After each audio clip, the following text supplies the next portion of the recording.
Hello friends, मैं Yogendra Sharma, motivational speaker, career coach और corporate trainer.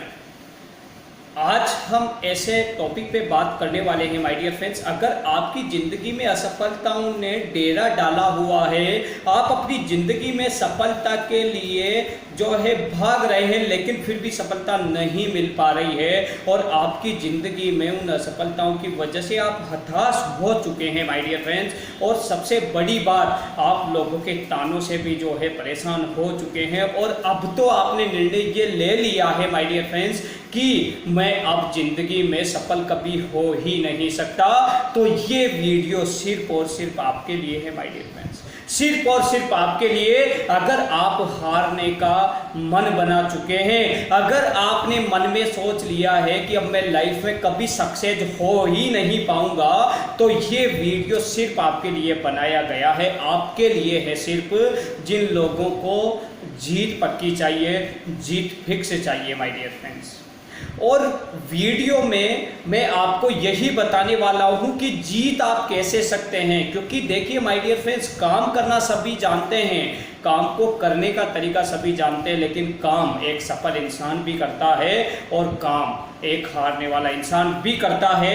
एक सफल इंसान सफल कैसे हो जाता है माय डियर फ्रेंड्स, और एक हारने वाला इंसान कैसे हार जाता है, इसका बहुत बड़ा रहस्य हमारे आध्यात्मिकता में छुपा हुआ है, हमारे रामायण भागवत गीता में छुपा हुआ है। और उस रहस्य को हम जानते भी हैं माय डियर फ्रेंड्स, लेकिन हम उस पर स्टडी नहीं कर पाते, अमल नहीं कर पाते। और आज का जो टॉपिक है माय डियर फ्रेंड्स वो है कि रामायण और भगवत गीता में कर्म से सफलता का राज। अगर आप रामायण और भगवत गीता की स्टडी कर कर और या इस वीडियो को देखकर उन दोनों में से जो है कर्म करोगे, उसमें से सेलेक्टेड चीज़ें लेकर अगर कर्म करोगे और उसके अनुसार कर्म करोगे तो सफलता निश्चित रूप से आपको मिलेगी माय डियर फ्रेंड्स। ये मैं नहीं कह रहा, ये भगवत गीता कह रही है, ये रामायण कह रही है माय डियर फ्रेंड्स।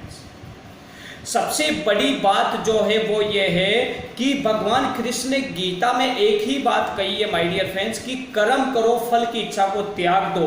तो सबसे बड़ी बात लोगों को यही समझ में नहीं आती कि कर्म तो करें लेकिन फल की इच्छा के बिना उस कर्म को किया कैसे जाए, उस कर्म को बिना फल की इच्छा के हम लोग करें कैसे माय डियर फ्रेंड्स। मैं आपको यही बताने वाला हूं माय डियर फ्रेंड्स। भगवान कृष्ण का एक बहुत बड़ा कारण था कि उन्होंने गीता को आप स्टडी कीजिए, गीता ये कहता है कि भगवान कृष्ण ने कहा है कि जब जब आप जो है कर्म को करोगे और फल की इच्छा से उस कर्म को करोगे तो आपको प्रॉब्लम क्रिएट हो जाएगी। वो प्रॉब्लम्स ही आपके सामने आ जाती है। और वो प्रॉब्लम्स क्या होती है?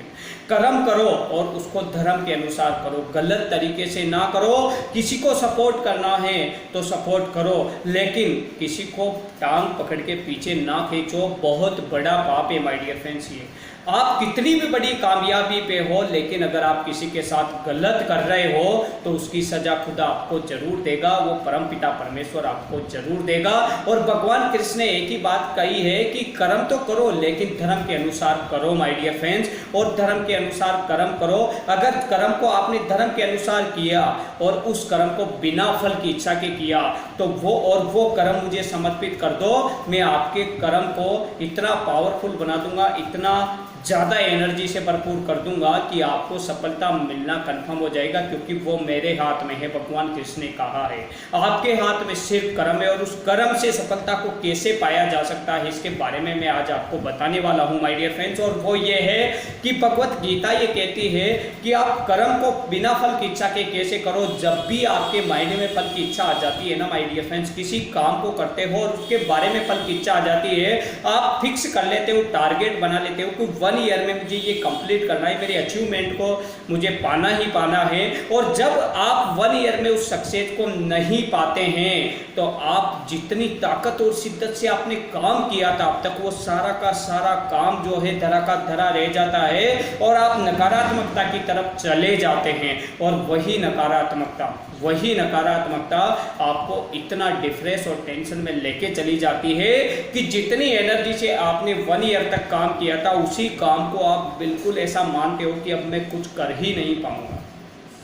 इसलिए फल की इच्छा हमें कहीं ना कहीं माय डियर फ्रेंड्स जो है हार की तरफ लेकर जाती है, इसमें कोई संदेह नहीं है। अगर कोई इंसान टारगेट बनाएगा ही नहीं, किसी इंसान ने सोच लिया कि मुझे सिर्फ मेरा 101% देना है, मुझे मेरा कर्म पूरी शिद्दत के साथ करना है और मैं कभी भी सक्सेस हूँ लेकिन मुझे सक्सेस होकर रहना है, तो क्या वो इंसान हार पाएगा? मैं आपसे क्वेश्चन कर रहा हूँ माय डियर फ्रेंड्स, क्या वो इंसान हार पाएगा माय डियर फ्रेंड्स? मेरे ख्याल से नहीं हार पाएगा, क्योंकि उसका सबसे बड़ा कारण है कि उसने टारगेट फिक्स नहीं किया, उसने फल की इच्छा को फिक्स नहीं किया कि मुझे फल की इच्छा मिलेगी तभी मैं जो है जीत पाऊंगा, या मुझे जो है 2 साल में ही मेरे को सक्सेस मिलनी चाहिए। सफलता की कोई डेट और तारीख नहीं होती, डेट और टाइम नहीं होता सफलता का माय डियर फ्रेंड्स। इसलिए आप सफलता को बिना फल की इच्छा के करने की कोशिश करें, और रामायण भी यही कहता है, भगवत गीता और रामायण भी यही कहता है। रामायण कहती है माय डियर फ्रेंड्स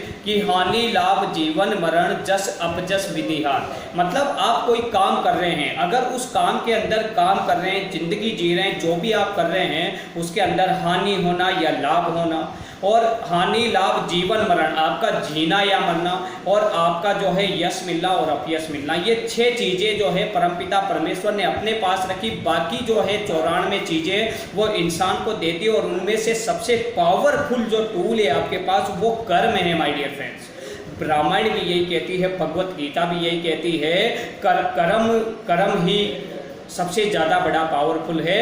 कहा भी गया है भगवत गीता में, से सकल पदार्थ है जगमाही कर्महीन नर पावत नाही। रामायण में कहा गया है कि सकल पदार्थ है जगमाही कर्महीन नर पावत नाही। कर्महीन नर, पूरे संसार में सिर्फ और सिर्फ एक ही राज है इस ब्रह्मांड में छुपा हुआ, और वो है कि कर्महीन कभी पा नहीं सकता। जिसका कर्म से विहीन हो गया, जो कर्म नहीं करना चाहता, वो कभी सफलता को अर्जित नहीं कर सकता। इसलिए ये 6 चीज़ों के पीछे दुनिया पागल हो चुकी है, और इन 6 चीज़ों की वजह से ही आज तनाव, टेंशन और समस्या बनी हुई है माय डियर फ्रेंड्स। इन 6 चीज़ों की आप अपने माइंड में से निकाल देंगे तो आपको सभी तरह की टेंशन, सभी तरह की समस्याएं, सभी तरह की प्रॉब्लम्स आपकी खत्म हो जाएगी, और सिर्फ फोकस किस पे आ जाएगा? आपका कर्म पे माय डियर फ्रेंड्स, सिर्फ और सिर्फ कर्म पे। मीराबाई ने सिर्फ और सिर्फ कर्म किया था। कभी सिर्फ उनका कर्म ये था कि मैं परमात्मा के साथ में, जो भगवान है उनके साथ में मुझे उनकी दुल्हन बनना है, उनसे शादी करनी है, और अपना जो है एक तारा लेके, मतलब अपना बजाने वाली वायलिन टाइप एक तारा लेके, और सब राजपाट को छोड़कर और जंगल में निकल गई, और भगवान के गीत गाया करती थी और पागलों की तरह घूमा करती थी। दुनिया उनको सारी पागल बोलने लग गई थी, और जो है रेगुलर बस उसने एक ही चीज अपने दिमाग में बैठा रखी थी कि कुछ भी हो जाए लेकिन मुझे मेरे कर्म में जो है कमी नहीं रखनी, और उसी मीरा को परमपिता परमेश्वर ने जिंदा निकल लिया था। आज दिन तक मीराबाई की कभी लाश नहीं मिली है माय डियर फ्रेंड्स। इसलिए मैं आपको बोलना चाहता हूं कि अगर आप कर्म करना चाहते हैं ना, और यही कर्म करना चाहते हैं ना, तो डरिए मत, आप कर्म करिए और फल की इच्छा को अपने माइंड से निकाल दिए। अगर फल की इच्छा अगर आपके माइंड से निकल गई तो सारी टेंशनें आपकी खत्म हो जाएगी, और आप एक शेर की जैसे जंगल में राज कर पाएंगे। क्योंकि शेर ये कभी नहीं सोचता, सुबह जब वो जंगल में जाता है ये कभी नहीं सोचता है कि मुझे कोई शिकार मिलेगा या नहीं मिलेगा, लेकिन उसका काम होता है कि जंगल में शिकार को ढूंढना। और जब वो शेर जंगल में शिकार को ढूंढता है माय डियर फ्रेंड्स, तो शिकार जब वो अपना कर्म करता है तो शिकार को ऊपर वाला उसके पास अपने आप भेज देता है। आप भी वही शेर हो माय डियर फ्रेंड।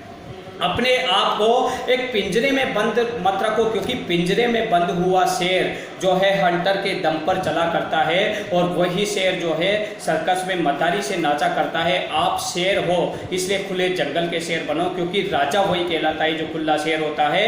और मैं इसी के साथ आपको बताना चाहूँगा कि रामायण भी यही कहती है, भगवत गीता भी यही कहती है। फिर आपका क्या विचार है माय डियर फ्रेंड्स? क्यों आप इन टेंशनों में और इन फल की इच्छाओं में पड़े हुए हैं? मैं आपको फिर से आगाह करना चाहता हूँ इस वीडियो के माध्यम से कि इन फल की इच्छाओं को त्याग दीजिए और उठिए। विवेकानंद जी ने कहा है, और मैं हमेशा उस लाइन को दोहराता रहता हूँ कि उठो जागो, जागो और उठो, और तब तक मत रुकना जब तक आपको सफलता नहीं मिल जाए। मैं आपको इसी वीडियो के माध्यम से बोलना चाहता हूं माय डियर फ्रेंड्स कि उठो, जागो और तब तक मत रुकना जब तक आपको अपनी सफलता अर्जित ना हो जाए, अपनी सफलता को आप प्राप्त ना कर लो माय डियर फ्रेंड्स। और उठिए, आप भी वही शेर है जो जंगल में विचरण करता है, और जब शेर निकलता है ना अपनी यात्रा पे, जब अपनी जीत के लिए निकलता है, तो छोटे मोटे जानवर तो उसके पास फटकते भी नहीं है।